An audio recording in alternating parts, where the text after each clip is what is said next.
अनूप कुमार पांडे, सरस्वती विद्या मंदिर सीनीडी। जाति, धर्म और लैंगिक मसले का ये तीसरा पार्ट है, और इस तीसरे पार्ट में जाति और राजनीति से हम शुरुआत करेंगे। जाति और राजनीति के सकारात्मक और नकारात्मक दोनों ही पक्ष हैं। जातिगत असमानता को दूर करने के लिए हालांकि अनेक समाज सुधारकों ने प्रयास किया। जाति पर आधारित विभाजन सिर्फ भारतीय समाज में ही देखने को मिलता है और अन्य जगहों पर देखने को नहीं मिलता है।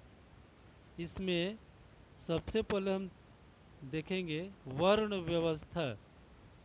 वर्ण व्यवस्था क्या है, इसको समझेंगे। पहले उसका जो परिभाषा दिया गया है उस संबंध में, जाति समूहों का पदानुक्रम जिसमें एक जाति के लोग हर हाल में सामाजिक पायदान में सबसे ऊपर रहेंगे, तो किसी अन्य जाति समूह के लोग क्रमागत के रूप से उनके नीचे रहेंगे। यानी कि वर्ण व्यवस्था वैदिक काल से ही चली आ रही है। चार जातियों में लोग बटे हुए थे कर्म के आधार पर, जिसमें ब्राह्मण सबसे ऊपर, उसके बाद क्षत्रिय, वैश्य और शूद्र। इसी को पदानुक्रम कहा जाता है।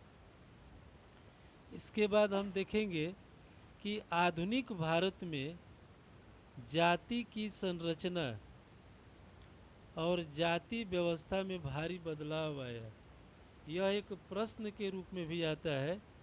इसको प्रश्न के रूप में भी देखेंगे। यदि प्रश्न पूछ दिया जाए कि आधुनिक भारत में जाति की संरचना और जाति व्यवस्था में भारी बदलाव कैसे आया, तो इसके कुछ कारण हैं। सबसे पहला कारण है आर्थिक विकास। दूसरा कारण है शहरीकरण। तीसरा है साक्षरता और शिक्षा के विकास। इसी में है पेशा चुनने की आज़ादी। और गांवों में जमींदारी व्यवस्था के कमज़ोर पड़ने से जाति व्यवस्था के पुराने स्वरूप और वर्ण व्यवस्था पर टिकी मानसिकता में बदलाव आ गया। तो हम कह सकते हैं कि वर्तमान समय में ये जाति व्यवस्था में जो प्राचीन व्यवस्था थी उसमें परिवर्तन आने के पीछे ये सब कारण है। आज के समय में आर्थिक विकास, शहरीकरण इत्यादि जो मैंने बतलाया। इसके बाद अगला है कि भारत की सामाजिक और धार्मिक विविधता के संबंध में हम चर्चा करेंगे कि कैसे भारत में जो जातीय स्वरूप है, धर्म के आधार पर उसमें कैसे विविधता है। आप किताब में भी देखेंगे, एक पाई चार्ट के रूप में दिया हुआ है, उसमें सब आंकड़ा दिया गया है। उसी को मैं संक्षिप्त में बतला रहा हूँ कि स्क्रीन पर वो परसेंटेज दिया हुआ है कि पूरे भारतवर्ष में 80.5% हिंदू हैं, मुसलमान 13.4% हैं, और इसी में ईसाई 2.3%, सिख 1.9% और कुछ अन्य जातियां मिलकर के भी 1.9% है, जिसमें बौद्ध, जैन, इस तरह की छोटी छोटी जातियां हैं आती है। इस जातिगत विविधता के संबंध में एक बहुत महत्वपूर्ण बात आपके पुस्तक में जानकारी दी गई है।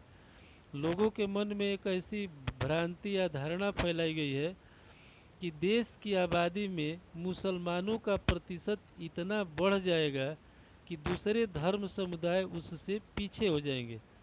लेकिन आपको ये सही जानकारी मैं दे दूं कि प्रधानमंत्री द्वारा एक उच्च स्तरीय जांच समिति बैठाई गई, जिसका रिपोर्ट आया कि मुस्लिम आबादी का अनुपात थोड़ा जरूर बढ़ेगा, लेकिन ऐसा नहीं है कि बहुत बढ़ जाएगा। अगले 50 सालों में भी बहुत बढ़ेगा तो महज 3% या 4% बढ़ेगा। तो इससे यह साबित होता है कि एक व्यापक फलक पर विभिन्न धर्म समुदायों के अनुपात में कोई बहुत बड़ा उलटफेर होने वाला नहीं है। हिंदू धर्म ही 80% या 90% के बीच में रहेंगे, ऐसा 2001 की जनगणना में बतलाया गया है। इसके बाद एक नेक्स्ट टॉपिक है, पांचवा, आपकी स्क्रीन पर है। और सभी भैया बहन जो है इस टॉपिक को एक प्रश्न के रूप में देखेंगे। प्राय परीक्षा में इस तरह के प्रश्न आते हैं। जो टॉपिक है उसी को मैं प्रश्न के रूप में बोल रहा हूँ, जो 5 नंबर पर है स्क्रीन पर। राजनीति में जाति अनेक रूप कैसे ले सकती है, किस प्रकार से? तो हम इसको 6 पॉइंट में बतलाया है और ये 6 पॉइंट ही इस प्रश्न का उत्तर होगा। पहला है कि चुनाव क्षेत्र के मतदाताओं की जातियों के हिसाब से प्रत्येक पार्टियां चुनाव के लिए उम्मीदवार तय करती है। ये देखती है प्रत्येक पार्टी, या कांग्रेस पार्टी हो, भारतीय जनता पार्टी हो, या समाजवादी पार्टी, या झारखंड मुक्ति मोर्चा, जो भी पार्टियां हैं, सभी पार्टियां ये देखती है कि हम वैसे उम्मीदवार को खड़ा करें जहां पर उसी जाति के समुदाय के लोग अधिक रहते हैं। तो इसी को कहा जाता है कि राजनीति में जाति। यहाँ तक कि सरकार का जब गठन भी होता है तो वहाँ भी जाति के आधार पर ही मंत्री पद दिए जाते हैं, या क्षेत्र को भी आधार बनाया जाता है। इसके बाद दूसरा पॉइंट है, आप देखेंगे स्क्रीन पर है, दूसरा और तीसरा पॉइंट एक साथ में है कि राजनीतिक पार्टियां और उम्मीदवार लोगों का समर्थन हासिल करने के लिए अपने जाति के लोगों की भावनाओं को उकसाते हैं, भड़काते हैं। यानी कि वो लोगों के बीच जाकर कहते हैं कि मैं चुनाव जीतूंगा तभी हमारी जातियां सुरक्षित रहेंगी, नहीं तो दूसरी जातियां हमला बोल देगी, नुकसान हो जाएगा। यानी कि वो डराते हैं, भड़काते हैं लोगों को। तो इस तरह से प्रत्येक पार्टियां ये चुनाव के समय में लोगों की भावनाओं से खेलते हैं। तीसरा है कि जब से ये व्यवस्था बन गई कि एक व्यक्ति एक वोट, तो इससे प्रत्येक राजनीतिक दल जो है विवश हो गए। इसलिए कभी पहले क्या होता था ना कि जब वोट पड़ता था तो बहुत जो दादा किस्म के आदमी है या जो दबंग आदमी है वो बूथ पर जा कर के कई आदमियों का वोट अकेले दे देते थे, बूथ कैप्चरिंग भी होता था। लेकिन चुनाव आयोग के द्वारा इतनी व्यवस्था बन गई है कि बहुत धांधली कम हो गई है। तो ऐसे में प्रत्येक पार्टी के उम्मीदवार क्या कर रहे हैं कि अपने लोगों को गोलबंद कर रहे हैं, समूह में कर रहे हैं अपने जाति के लोगों का वोट पाने के लिए। नेक्स्ट पॉइंट है, चौथा पॉइंट इसमें है कि चुनाव जीतने के लिए प्रत्येक पार्टी के उम्मीदवार को सभी समुदायों का भरोसा हासिल करना पड़ता है। किसी एक जाति के वोट से कितना हो किसी क्षेत्र में कोई जाति अधिक संख्या में होगी, फिर भी उस क्षेत्र में अन्य जातियां भी रहती है, तो उन जातियों का भी समर्थन हासिल करना आवश्यक होता है। इसलिए कि प्रत्येक पार्टियां उसी जाति के उम्मीदवार को भी खड़ा कर देती है। तो उस समय क्या होता है कि जो कम संख्या में जो कुछ जातियां हैं उनका वोट भी महत्वपूर्ण हो जाता है। तो वैसी परिस्थिति में सभी समुदायों का भरोसा हासिल करना जरूरी होता है।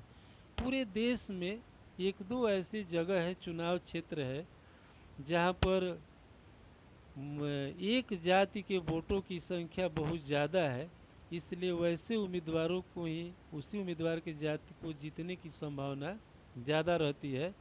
ऐसे हमारे ध्यान में है कि बिहार में ऐसे 2 जगह हैं। पूरे देश का तो मैं नहीं बता सकता, लेकिन बिहार में एक बक्सर निर्वाचन क्षेत्र है लोकसभा का, और दूसरा है गोपालगंज क्षेत्र, जहाँ पर कहा जाता है कि ब्राह्मण बहुल क्षेत्र है, वहाँ पर कोई ब्राह्मण उम्मीदवार ही अधिकांश टाइम में चुनाव जीते हैं। तो ये अपवाद में है, अपवाद में ऐसा कहा गया। पांचवा पॉइंट है कि जब किसी एक समुदाय का अधिकांश लोग किसी एक पार्टी को वोट देते हैं तो उसे वोट बैंक कहा जाता है। माने किसी भी जाति का अधिकांश लोग किसी एक पार्टी को वोट देते हैं तो उस पार्टी के लिए वह समुदाय वोट बैंक कहलाता है। अब है छठा पॉइंट है कि हमारे देश में कभी ऐसा भी होता है कि जो शासन करने वाले दल है, सत्तारूढ़ दल है, चुनाव के समय सांसदों और विधायकों को भी प्रायः हार का सामना करना पड़ता है। अगर जातियों और समुदायों की राजनीतिक पसंद एक ही होती तो ऐसा संभव नहीं होता कि सत्तारूढ़ दल हार जाता है, लेकिन जीतने वाले दल भी चुनाव लड़ते हैं तो हारते हैं, ऐसा भी होता है। तो ये हो गया राजनीति में जात अनेक रूप कैसे ले सकती है। अब एक नेक्स्ट छठा टॉपिक है कि जाति के अंदर राजनीति कैसे होती है। तो इसमें हम देखेंगे बहुत संक्षिप्त में है कि सिर्फ राजनीति ही जातिग्रस्त नहीं होती, जाति भी राजनीतिग्रस्त हो जाती है। जैसे उदाहरण के तौर पर हम इसको समझेंगे, 3 पॉइंट दिया हुआ है कैसे। पहला है कि हर जाति को खुद को माने प्रत्येक जातियां अपने को बड़ा बनाना चाहती है कि हमारी ही जाति बड़ा है, श्रेष्ठ है। इसलिए पहले वह अपने समूह की जिन उपजातियों को नीचा या छोटा समझते थे और बाहर रखते थे, अब उन्हें अपने साथ लाने की कोशिश करते हैं। इसी को कहा जाता है जाति के अंदर राजनीति। दूसरा पॉइंट है, एक जाति अपने दम पर सत्ता पर कब्जा नहीं कर सकती पूरे देश में, इसलिए वह ज़्यादा राजनीतिक ताकत पाने के लिए दूसरी जातियों को साथ लाने की कोशिश करती है। इसके बाद तीसरा पॉइंट है इसमें कि अगड़ा और पिछड़ा, ये भी एक देखने को मिलता है। अगड़ा को जैसे फॉरवर्ड कहा जाता है, पिछड़ा को बैकवर्ड कहा जाता है, यानी विकास के क्रम में जो आगे निकल गया उसी को अगड़ा कहा जाता है, और जो विकास के क्रम में पीछे रह गया वह बैकवर्ड हो गया। तो अगड़ा और पिछड़ा जाति के रूप में भी जातिगत गोलबंदी को देखने को मिलता है। तो ये कहा जाता है कि एक नए किस्म की जातिगत गोलबंदी है, ऐसा पहले नहीं था।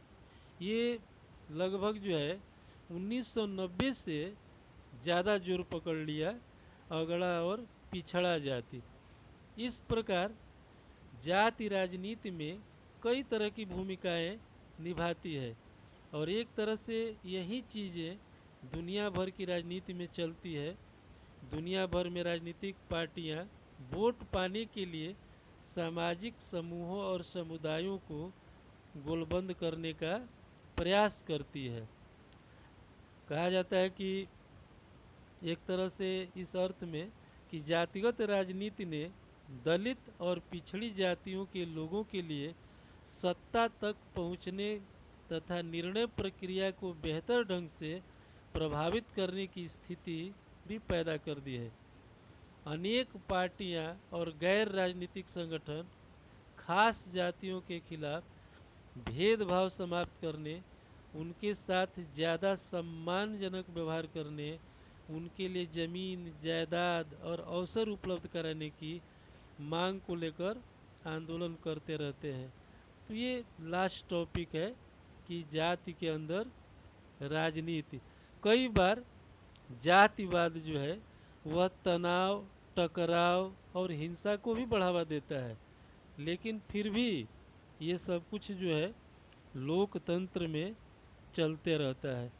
तो धन्यवाद, आप सभी इस वीडियो को देखेंगे और ये पाठ समाप्त हुआ।